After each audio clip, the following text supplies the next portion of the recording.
me to read in general, but today I would like to ask Nika to read 3 lines, 4 lines actually, that are so beautiful and so powerful, and they tell us so much about Вот, happiness. I'm going to, how do I minimize this screen? I have to minimize my screen because I have everything online already. вот, Can you minimize that for me? I can stop sharing, Okay. and then there is a button there in the right corner upward. Exit full screen. Yeah, you can yes, or minimize screen, so you can stretch it as you like. Excellent. Very good. Very good. So, Nika, if you would read those 4 lines, but those lines that have always touched my soul immediately. I can read some lines on Russian language. All right. О Савитри, ты сила духа моего, глаз, возвещающий бессмертие слова, лик истины на времени путях, указывающий душам человека маршруты к Богу. Это book 2. Now, not now. but I need read from one book. What do you think? Yeah, the line would begin with a magic leverage suddenly is caught, and it ends with transcendent force. But Okay. I'm not getting. You have to take your thing off. Vladimir, please. 8. Okay. What page? Vladimir, could you take the text off? Yeah, should I take the text off? Okay. No. There we go. Perfect. Because I have put it all already. But then Okay. people would not see the text, Narad. Then they won't see the text, huh? So can you reduce the text to something very small? And please, So I can have all my definitions. You can reduce the whole tell the scheme. page number. The Page same- number. Page number 20. Number 20, да? You can Okay. do it the same way as you do it with without it. It will be the same. If I now project, for example, Narad, it will occupy the same space which you already allocated That's to wonderful. Yes, that's wonderful. it. Do you see it? All this, See, now the whole thing is now. the whole thing. Okay, then you have to do it the same way as you did with previous. There is the same button there that you can make it smaller, that you would not occupy the whole space. It's the same procedure as without it or with it, because I can you can't see it. Yeah? I can, Narad, I can read because I found this line. Last time we stopping before a magic rage. Suddenly it Yes, is that's caught. what you want to begin with that. That's where Okay, okay, I will. No, I'm not getting it. Okay, again, I am then removing. So please find your own copy of Savitri, if you have it on your computer. So you put the whole thing you can put onto one side where you see people reading, and on the other half of your screen you can put the text if you have it in the PDF format for PC. If you don't have, I can send to everyone on the list the PDF, so you will have the copy, so you can read yourself. Can we do this? Can we arrange this for the next time? If you don't have it now? Surely, we can Okay. do that. So let us begin now. Yes, yes, I will begin. I will begin. A magic leverage suddenly is caught that moves the world in affable's timeless will. A prayer, a master act, a king idea can link man's strength to a transcendent force.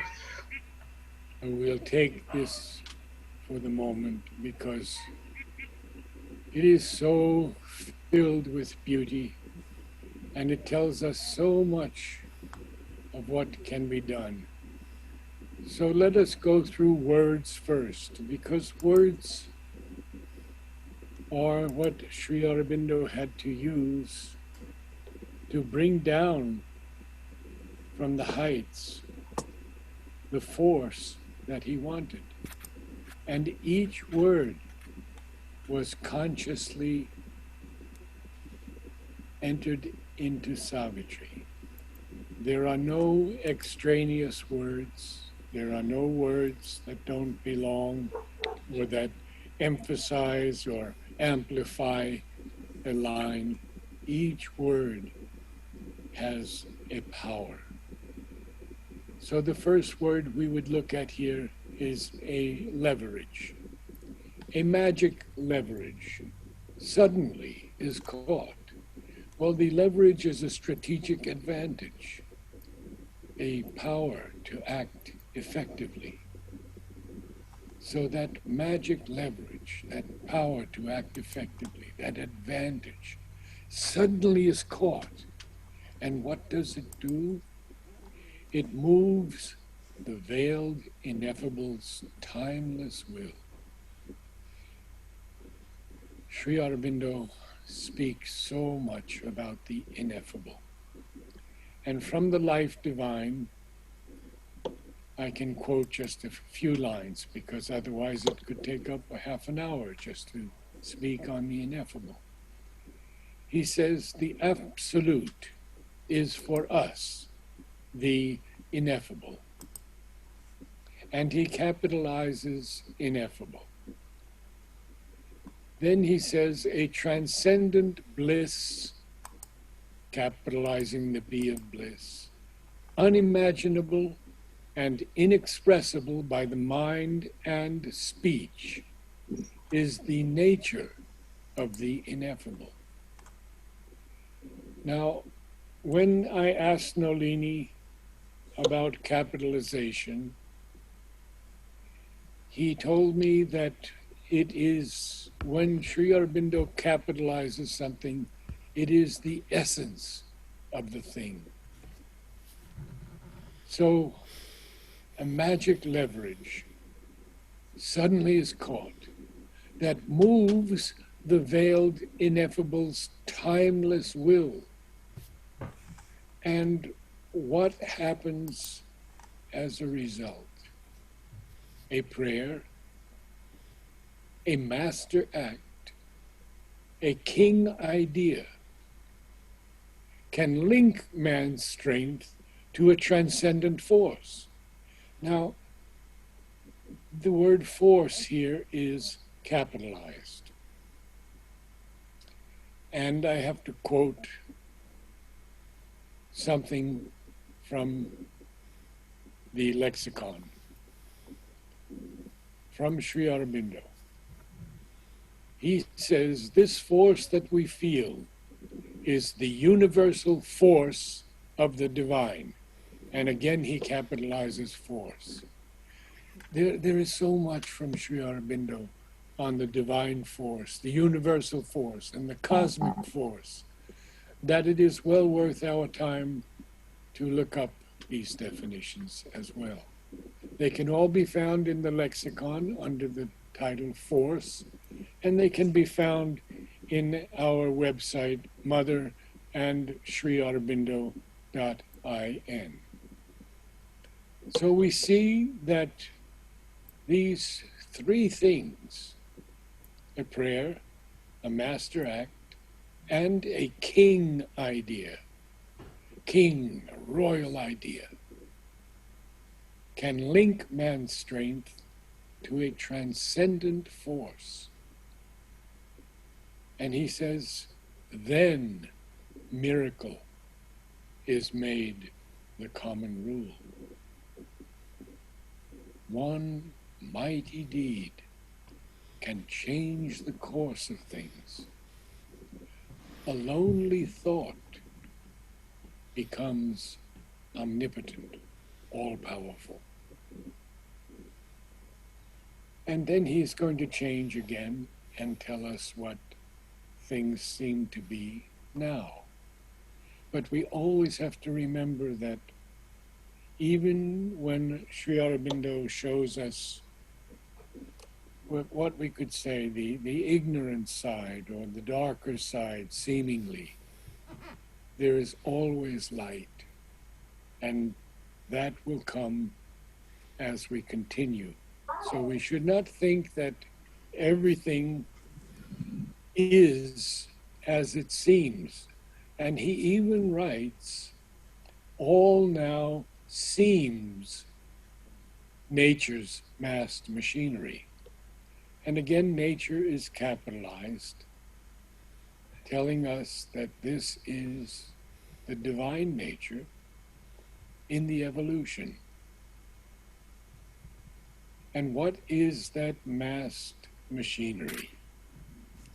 An endless servitude to material rule. Servitude is clearly the condition of a slave. We are slaves to material rule. And long determination's rigid chain. This rigid chain of determination guides most of our lives, or it has, especially in our youth, middle age, whatever. But determination is a fixed direction, or a tendency towards some object or end. So it is not only negative, although here it seems to be. Determination's rigid chain, her firm and changeless habits, aping law. To ape something is to imitate it, to mimic it. So we have nature's massed machinery, which is an endless slavery to material rule. And this long determination, this fixed direction towards an object or end, is like a rigid chain, because it's fixed not only by karma and by habit, by our choice, but nature's firm and changeless habits imitate law. Again, Sri Aurobindo capitalizes the L, law. Very, very important. And we've spoken of law before, and you can look that up also in Sri Aurobindo. He has many, many things to say about the law. So there's still a comma here. We've only begun with all now seems nature's mass machinery, semicolon, an endless servitude and long determination, comma, her firm and changeless habits, aping law, comma, her empire of unconscious, deft device. Something that is deft is, dexterous, nimble, skillful. All of these things annul the claim of man's free human will. What are these things? Well, we've just seen them all. This massed machinery of nature, this servitude to the material life, the rigid chain of determination, whichever direction we're going in, the firm and changeless habits that imitate law, nature's empire of unconscious, dexterous, nimble, skillful device. All of these things annul the claim of man's free human will. Notice the word free human will here, period. So that sentence ends. And then he hits us pretty hard here. He too is a machine amid machines. A piston pumps out the shapes of thought. A beating heart cuts out emotions' modes. An insentient energy fabricates a soul. Wow. Insentient, of course, is without feeling, sensation, or even consciousness. Well, we can understand that. We see it in people around us. We've experienced it probably in ourselves, that our thoughts are not really our thoughts. They keep coming into us. They can be stopped. Sri Aurobindo did it in 3 days. It can take us lifetimes or many years, but it can be done. So the brain no longer becomes a piston, punching out these shapes of thought, pumping them out, and a beating heart that cuts out emotions' modes. Don't we always react in the same way to certain people, certain circumstances? We have our emotions. Are we ever free from those emotions? Can we see, even in the midst of evil and hate and error, the truth that shines behind them? And an insentient energy fabricates a soul. It manufactures a soul. He says, then he continues though, or the figure of the world reveals the signs of a tide chance, repeating her old steps in circles around matter's binding posts. Oh, what a powerful, powerful thought. Oh, so this figure of the world that we see today, and we see it very clearly today with our politicians and our countries vying for power, nuclear supremacy, control over their people. It reveals the signs of a kind of tide chance. And here Sri Aurobindo capitalizes chance. We know there is no chance in our yoga, but the world reveals the signs of a tide chance that repeats her old steps. So it's a repetition. And you know, there are these many quotes that if we haven't learned something, we are destined to repeat it. Repeating her old steps in circles around matters, capital M again, matters, binding posts. Now, Sri Aurobindo hyphenates the word binding posts. And I'd like to go into that for a few moments. Posts are large poles or stakes that are set in the ground. But when there is a prefix, it is understood that the posts are used for something. Here, to bind. So Sri Aurobindo makes binding posts hyphenated, one word. And so this chance that repeats her old steps in circles around matter's binding posts might lead us to think of the bullocks threshing grain. The binding posts are there, and they are yoked together, and they have to go around in circles to thresh the grain around these binding posts. I know we haven't gotten very far, but this is so, so important to understand. A random series of inept events to which reason lends elusive sense is here. I'll stop right there for a moment. This random series of inept events. Inept means not fitting or inappropriate events. there are so many of them that occur in everyday life. And yet reason lends them an elusive sense. Reason says, yeah, this is okay. This event is okay. We understand this event. Or the empiric life's instinctive search. Or a vast ignorant mind's colossal work. Now you see, the empiric life is the life of our previous science, which said that everything is provable only by experience or by experiment. So we have an instinctive search in this empiric life. We would like to know why this happens, why that happens, and why this cannot happen.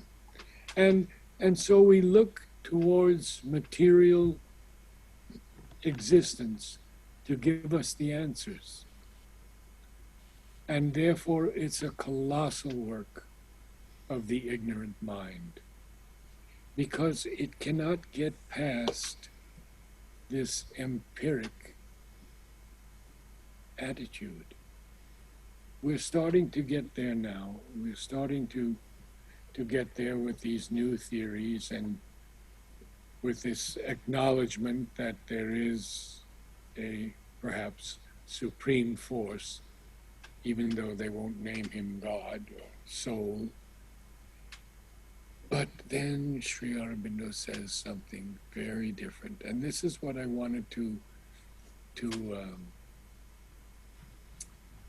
impress upon you, that it seems for a while so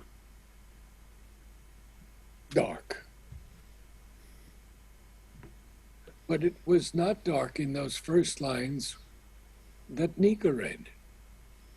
One mighty deed can change the course of things. A prayer, a master act, a king idea. But then Sri Aurobindo goes and tells us what is really happening now with humanity. And he's very, very clear on it. There are many lines we've just read. And he says next, but wisdom comes, and vision grows within. Then nature's instrument crowns himself her king. Nature again capitalized. And what does he do? He feels his witnessing self and conscious power. Well, Sri Aurobindo and Mother both speak a lot about the witness self. The self that stands back and watches while we act. Vladimir, could you give us some Vedic insights into all that we've just read? Right. Well, one thing comes to my mind with binding posts is yupas in a Vedic tradition or the Brahmanic tradition, or the sacrificial posts. They are the posts where the sacrificial animal is bound to be sacrificed. So these binding posts are where always the offering is made to our being, kind of maintaining its existence and life force. In circles round matters binding posts. It's our tribute of the spirit, of the life energy to the material existence here, to maintain life at all. We need to do this constant sacrifice. We are bound like those sacrificial animals to this post, and there is a triple cord which is binding us. It is the cord of the mind, vital, and the physical, binding to this post, to this particular form, to maintain and to develop this form with a constant sacrifice of the spiritual energy. And this form is evolving slowly and becoming more and more instrumental, more and more how to say, suitable to be used by the spirit. And this is this post, and there are these yupos. When the dawn comes in the Veda, then she reveals the posts, the sacrificial posts on the path. So we have to move from one sacrifice to another, through one possible offering of the spirit to the matter, to the other. And we never saw it in this way, because we think that when we do the sacrifice, we offer always to the gods. But it is the opposite. The gods are offered to matter. The higher spiritual powers are brought down by Agni into the material formation of our body. And this is a constant, ongoing sacrifice to matter, to material manifestation. So it's some allusion is behind, some kind of vision. That's why he's using this beautiful word, binding posts, yeah? Which are binding our spirit to material manifestation. This is beautiful. And of course, with the witness, it is definitely the most used image of the Purusha, who is the Sakshi, who is always viewing what Prakriti does and gives her all the sanctions. He is not only Sakshi, he is not only the witness who is not sanctioning the movement of Prakriti, but he gives a subtle sanction, as Sri Aurobindo says. He says yes or no to the movement of Prakriti, and then she follows it or not. If he says no, not to follow, she will drop the movement. But she always prepares for him. She wants him to like her. She is his executive power, executrix of all his consciousness. So she will always try to please Purusha, to make him happy, to make him acknowledge her work. So he is not only a Sakshi, he is also Anumanta, the one who always sanctions her movements. And at the end, he reveals himself as Ishvara, as Sri Aurobindo says, who takes all in his hands, all the Prakriti, and she becomes Shakti. She is no more different from him. That's why we are tied to these binding posts, because till that moment, when Prakriti becomes Shakti and we become Ishvara, there is a long journey. Thank you so much. But wisdom comes, and vision grows within. Then nature's instrument crowns himself her king. He feels his witnessing self and conscious power. His soul steps back and sees the light supreme. A Godhead stands behind the brute machine. This truth broke in a triumph of fire. A victory was won for God in man. The deity revealed its hidden face.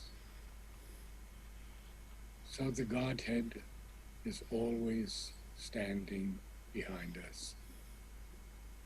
And this truth that breaks in this triumph of fire, Agni, therefore a victory was won for us and for God in man. The deity revealed its hidden face. The great world mother now in her arose. A living choice reversed fate's cold, dead turn, affirmed the spirit's tread on circumstance. Again, Sri Aurobindo capitalizes circumstance. So circumstance here is a condition, a fact, or a detail having some bearing on an event. And what happens then? It pressed back the senseless, dire, revolving wheel. We've talked about the wheel before. I'll give you some of Sri Aurobindo's great insights into the wheel. Here is one of his definitions. The infinite, capital I, pauses always in the finite. The finite arrives always in the infinite. This is the wheel that circles forever through time and eternity. How beautiful. And so this wheel now is pressed back, and the mute march of necessity is stopped. And then he says, a flaming warrior from the eternal peaks, empowered to force the door denied and closed, smote from death's visage its dumb absolute, and burst the bounds of consciousness and time. Oh, death's visage. The visage is usually the face, with reference to some aspect of the face. And we have the word dumb, and I wanted to go into that with you just briefly. This word in Savitri can be understood in two ways. The first way is lacking the power of speech, but the second way is producing no sound, silent, mute. It is never used in a negative and common sense of stupid or ignorant. Never in Savitri. Only those two meanings. I'll go over them again. Lacking the power of speech. 2, producing no sound, silent, mute. Ah, the flaming warrior from the eternal peaks, who is empowered, given the power to force the door that has always been denied and closed, smote from death's visage its dumb absolute, and therefore it burst the bounds of consciousness and time. End of Canto 2. We have a few minutes. Do we? Do we have a few minutes left? Yes. Okay. If anyone has any questions or comments, we would be happy to have you share them. Or perhaps, Vladimir, you could speak about these last lines also. I have a question, please. Yes, yes, Sanjay. So when Sri Aurobindo means to use ignorance or ignorant, he uses the word specifically, does he? And not when he uses dumb. That does not. It doesn't imply that he's referring to something as ignorant or unconscious. No, and I could actually give you quite a lot on that, and that's a very good question. So let's go through that for a moment. Because I've been reading Savitri, and I've always been under the impression that the word not refers to stupid, but it refers to ignorance. There's a lot. So let's go through it first.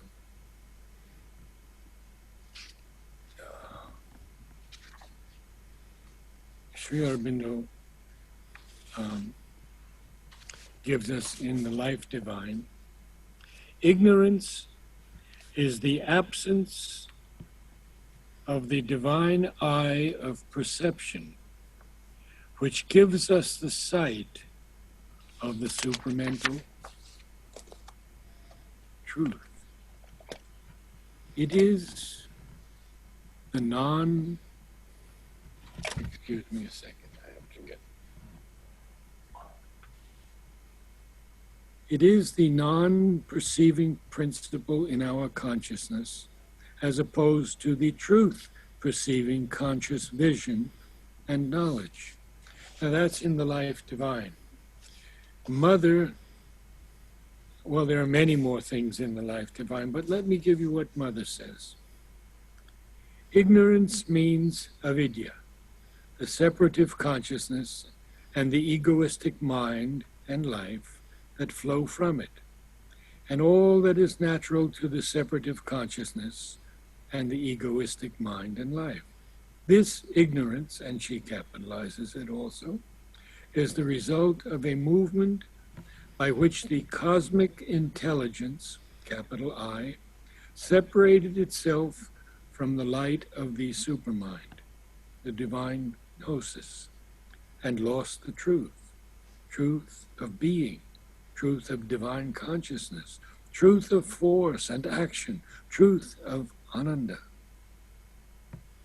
As a result, instead of a world of integral truth and divine harmony, created in the light of the divine gnosis, we have a world founded on the part truths of an inferior cosmic intelligence, in which all is half truth, half error. All in the consciousness of this creation is either limited or else perverted by separation from the integral light. Even the truth it perceives is only a half knowledge. Therefore, it is called the ignorance. And from the life divine again, all ignorance is a penumbra which environs an orb of knowledge. Oh, so beautiful. He has other things in the essays in philosophy and yoga, and I'll read the last one. Knowledge is no doubt the knowledge of the one, the realization of the being. Ignorance is a self-oblivion of being, the experience of separateness in the incapacity, in the multiplicity, the experience of separateness in the multiplicity, and a dwelling or circling in the ill-understood maze of becomings. One can actually explain this. There is no really big difference between what you, Sanjana, suggested as ignorant, but it is quintessential ignorance, that very thing which makes separation possible, that dumbness, that, impenetrable something which is not permitting the being to be together with another being. There is some fundamental separative force involved, and that quintessential separative force is expressed in this word, dham, as total silence, as something impenetrable, something which is holding us apart. So in a sense, it's more than ignorance. For Sri Aurobindo, ignorance is already charged with some semi-light. Yes, it's light which is entering into our darkness and creates this partial knowledge in time and space. For example, knowledge how to play football. It is avidya, or how to learn something, language, or mathematics. It's avidya because it's partial to this particular, applicable only to this time and into this context.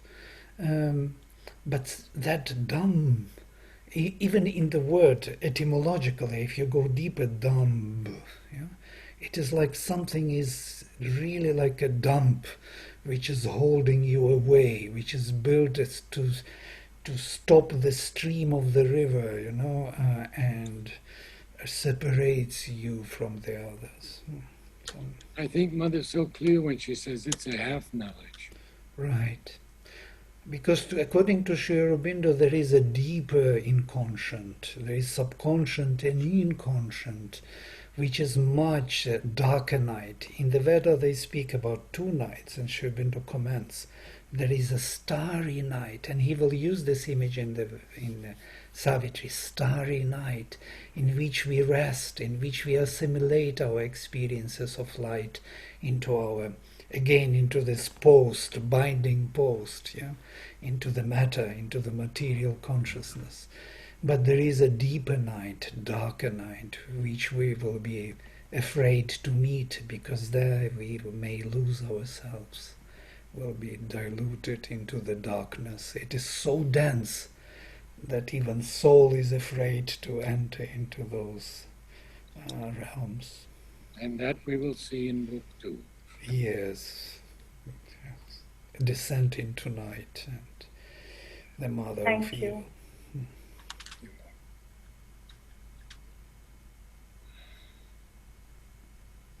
There is one beautiful passage here I may mention also, is this: a victory was won for God in man.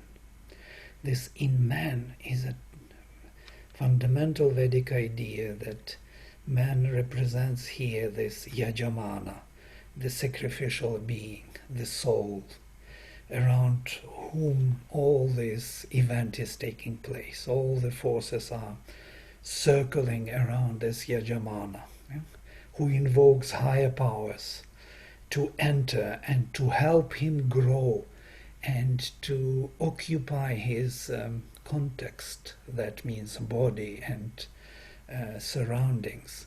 So we are kind of colonizers, as Sri Aurobindo somewhere says, yes? We are colonizing the place where we are not. So we have two parts in us. Some part is less conscious and other is more conscious. And there is a constant colonization of the more conscious part, or penetration into the less conscious part. So this is called sacrifice, and it is done through man as yajamana, as the center of that sacrifice. So without man there would be no victory of God. That's why man is called the Son of God. The soul is the Son of God here, through whom... There would also be no evolution. Yes, there would be no evolution. We had one more comment before we go. Yeah, so yesterday there was this part I read where the word colonist is used. It's on page 22. His was a spirit that stooped from larger spheres into a province of ephemeral sight, a colonist from immortality. Absolutely. So you have immediately confirmation of this vision. It is all binding together. It is all very, very unifying and one knowledge. You will find confirmation in every line. The presumption of this knowledge is shining through all the lines in Savitri. So it's very good to dig in and try to understand what Sri Aurobindo means to say, wants to say. Namaste. Namaste. Namaste. Wonderful session. Thank you. Thank you, Narad. Thank you. Bye. Thank you. Thank you all. Thank you. Wonderful. Thank you. Thank you.